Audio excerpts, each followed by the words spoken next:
परमात्मा के दरबार में बहुत ही पुण्यकर्मी प्राणी आते हैं। वैसे तो परमेश्वर की चाह में, प्रभु की चाह में भोली आत्माएं कोई तीर्थों पर जा रही है, कोई संतों के पास लाखों और करोड़ों की संख्या में एकत्रित हो चुके हैं।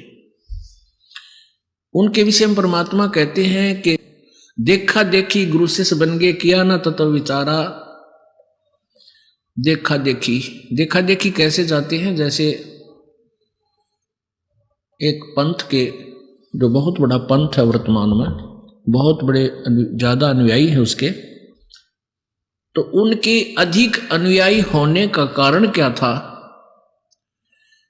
एक बार एक शहर में, रोहतक में सत्संग हो रहा था पुलिस लाइन में। उन्हीं उस बहुत बड़े जन समूह जहां लाखों करोड़ों की संख्या में भोली आत्मा इस काल के दूतां में फंसी बैठी है, उनका सत्संग हो रहा था रोहतक पुलिस लाइन में। कोई भगत करा रहा था, संडे रविवार का दिन था और हम भी वहां चले जाते थे। एक भगत रहता था हमारा पुलिस लाइन में, परमात्मा का भक्त। हम वहां गए तो देखा वहां सत्संग हो रहा। हमने इस दृष्टिकोण से सुना, वहां साथी था उनका मकान, उन्हीं के आंगन में बैठकर। तो वो क्या कह रहे थे कि आज कर्नल साहब आएंगे, प्रवचन करेंगे, बार बार ये रह रह कर कह रहे थे।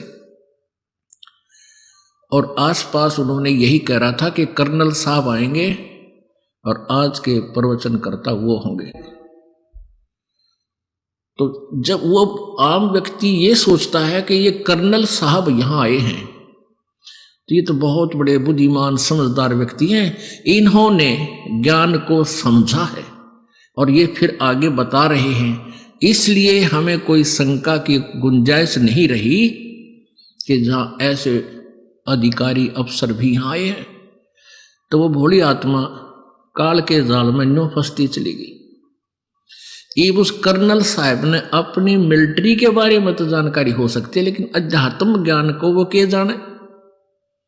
जैसा भी रंग उस नकली गुरु ने रंग दिया, उस भोली आत्मा ने स्वीकार किया और आगे फिर वक्ता बन गया। आप तो जीवन बर्बाद कर ही रहा है और लाखों हजारों की संख्या में काल के जाल में फंसाने का अपराधी और बन गया। तो वहां ऐसे चली गई बोली आत्माएं।